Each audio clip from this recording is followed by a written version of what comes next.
Realtor was murdered as she was showing a home in the Gordon Head neighborhood. The case still unsolved. Good evening. Lindsay Buziak's family and her former colleagues are offering $100,000 for information that may lead police to the person or persons who killed the Victoria realtor. Welcome to another story unraveled.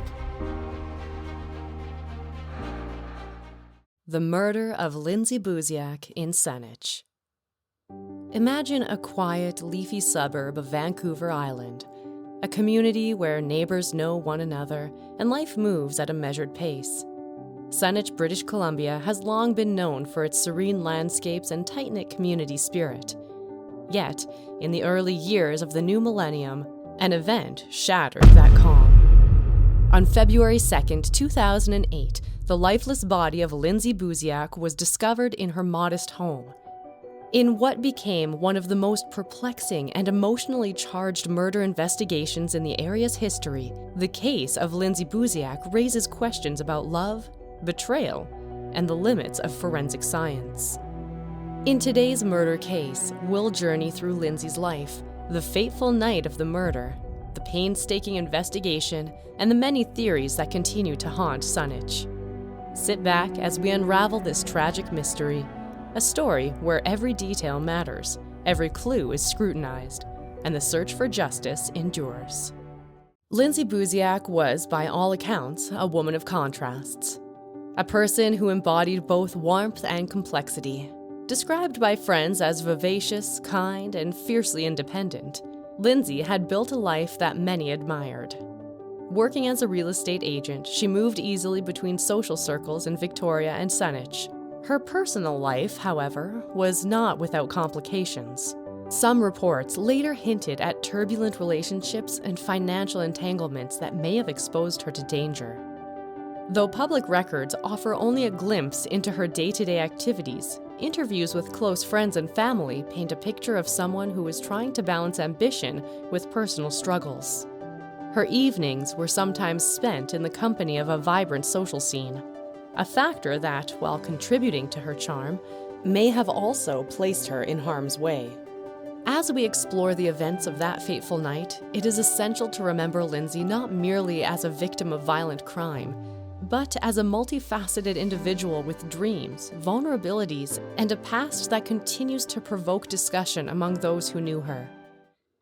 On Friday, February 1st, 2008, Lindsay got a call from a 778 area code phone number.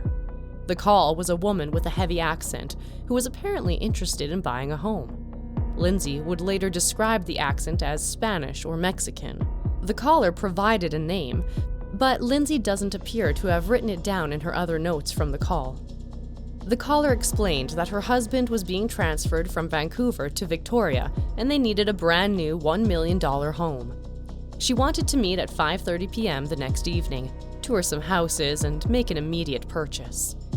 When Lindsay asked the caller who had referred her, she seemed to say it was a friend of her husband's, according to court documents. After hanging up, Lindsay saved the woman's phone number in her phone as $1 million and began looking for properties to show. Though she had no seven-figure listings at the time, she could sell another agent's property and still make a sizable commission. While the potential for such a large sale so early in her career excited Lindsay, she also thought the call was weird, according to court documents. As the next 24 hours unfolded, her concerns only seemed to grow. Police believe the person or people in possession of the phone used to contact Lindsay within a time frame that is still blacked out in court documents were directly involved in the murder and may be considered suspects. On the SPD's website, the purported clients Lindsay eventually met with are described as still unidentified. Sometime the next morning, the purported client phoned Lindsay and Jason, her boyfriend, at their home. Jason said Lindsay was out and asked the woman if she wanted Lindsay's cell number, which the woman told Jason she already had. To police, Jason described the caller as having a broken Spanish accent. At some point, police believe there was a 10-minute call between Lindsay and the suspect or suspects. Although there has been speculation about why a now infamous address in Gordon Head was chosen, with some suggesting the prospective buyers wanted to view that home specifically, The police believe Lindsay provided the suspects with the address. The caller had given Lindsay several parameters, including that she wanted a separate area for a housekeeper. Lindsay appeared to choose the Gordon Heed house because it fit the caller's purported criteria and budget, which Lindsay had copied down in her daytimer.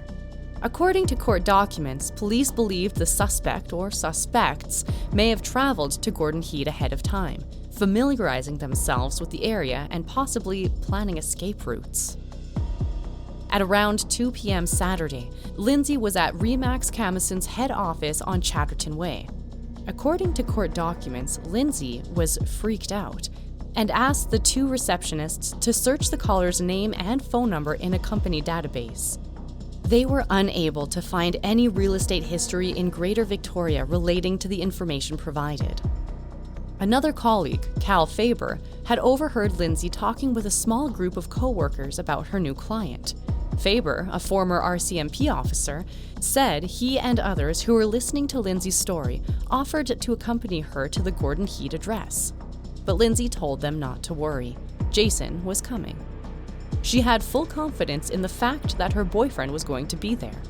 Lindsay went home to change, and Jason went to a meeting at SHC Autographics, a nearby auto detailing shop. While in the meeting, Jason got several calls from Cohen Oatman, a friend and work colleague who played on the same hockey team as him. Shortly after 5 p.m., Oatman drove to SHC, left his car, and climbed into Jason's vehicle. Jason explained he'd gotten a call from Lindsay and said he was going to check on her. Oatman agreed to go with him before they continued on with their plans for that evening. According to court documents, Lindsay texted Jason the address of where she was headed and asked him to follow her. Sometime before 5:30 p.m., Lindsay arrived at 1702 DeSouza Place in Gordon Heed. The DeSouza Place cul-de-sac and house Lindsay planned to show were both so new they didn't show up on the vehicle's GPS. Around 5:30 p.m., Jason called Lindsay for directions. Lindsay was about to provide them when the perpetrated clients appeared.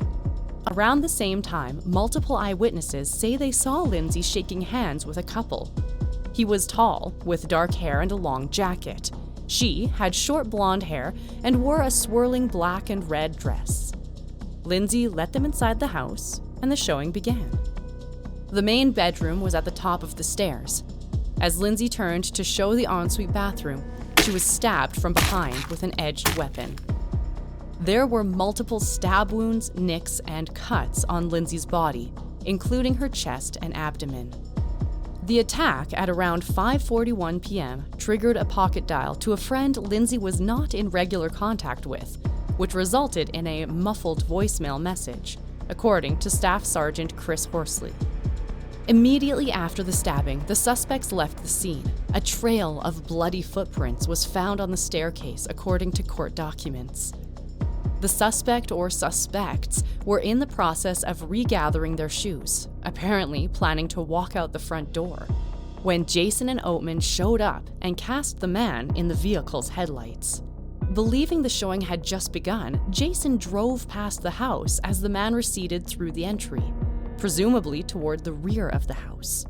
Because Jason said Lindsay asked him not to make his presence known so he didn't interfere with the showing, Jason turned around in the driveway of a nearby house under construction and left the cul-de-sac to park a short distance away.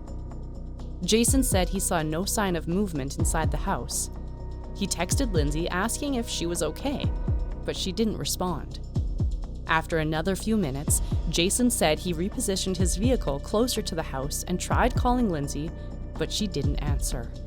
Around 6 p.m., after getting no response from Lindsay, Jason and Oatman got out of the vehicle and walked up to the front entrance. The door was locked. Jason said he rang the doorbell repeatedly, but no one answered. At 6:05 p.m., Jason dialed 911, explaining the situation and adding that he had followed Lindsay to the house because she was kind of scared. Around the same time, Oatman signaled to him from the side of the house where there was a patio. Over the top of a wooden fence, Oatman and now Jason saw a set of open French doors that led out from the kitchen and dining areas into the enclosed backyard. Jason boosted Oatman over the fence. Oatman ran through the yard and into the empty house, unlocking the front door from inside. Jason ran around the back of the house and met him at the front. Once inside the foyer, Jason and Oatman split up. Oatman took the bottom floor and Jason ran upstairs, yelling Lindsay's name. Partway up the stairs, Jason could already see Lindsay slumped against the bedroom wall. According to court documents, Lindsay was laying in a pool of blood.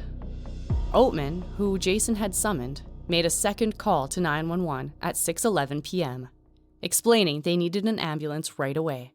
Jason tried to perform CPR, but it was too late. When the police arrived on the scene, their first task was to secure every trace of evidence.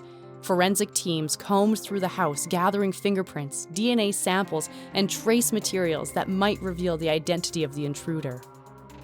The autopsy report, released shortly after the discovery, confirmed that Lindsay had been struck repeatedly.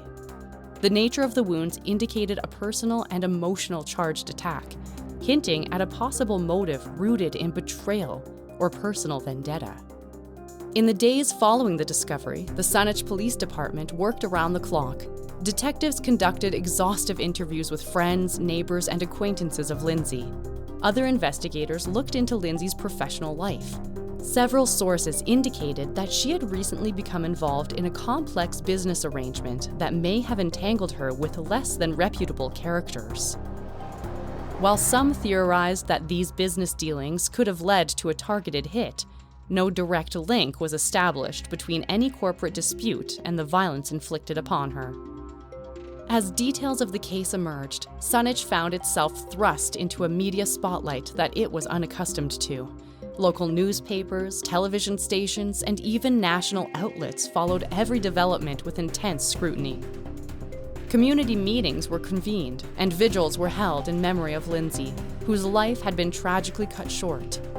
For many residents, the case was a wake-up call, a stark reminder that even in the most placid of communities, dark secrets can lurk beneath the surface. The media coverage played a dual role. On one hand, it assured that the investigation remained under constant public oversight, arguably pressuring law enforcement to leave no stone unturned. On the other hand, the relentless reporting occasionally led to the spread of unverified details and sensationalized theories. This, in turn, complicated the work of investigators and contributed to an atmosphere of mistrust among those who were once confident in the system. For Lindsay's family and friends, the constant barrage of news reports was both a comfort and a curse. While public interest kept the case alive and may have accelerated certain investigative breakthroughs, it also reopened old wounds. The family's pleas for accurate information and respectful coverage underscored a broader truth: that behind every headline is a human life, a narrative far more intricate than any soundbite or overnight sensation. Even as forensic technology improved over the years, the unresolved elements of the case remained a source of painful debate. Community members, amateur sleuths, and true crime enthusiasts continued to re-examine the evidence, proposing new theories and calling for further investigation. In many ways, the murder of Lindsay Buziak has transcended its status as an isolated crime, becoming a symbol of both the promise and the limitations of modern criminal investigations. One thing remains indisputable: the case is far from resolved in the hearts and minds of those it has touched. Lindsay's untimely death not only robbed a promising life of its potential, but also left behind a trail of unanswered questions that continue to spur debates among investigators, legal experts, and community advocates. The unanswered questions about motive, opportunity, and the true identity of the killer remain a testament to the complexity of human relationships and the unpredictable nature of violence. As technology evolves and new investigative techniques are developed, there is hope that one day the missing piece of this tragic puzzle will be found. Until then, the case of Lindsay Buziak serves as both a memorial to a life lost too soon and a cautionary tale about the enduring impact of unsolved crimes. If you enjoyed this video, please give it a thumbs up, like, and share. Comment below what you want to hear about next. Thanks for watching. Don't forget to hit that subscribe button.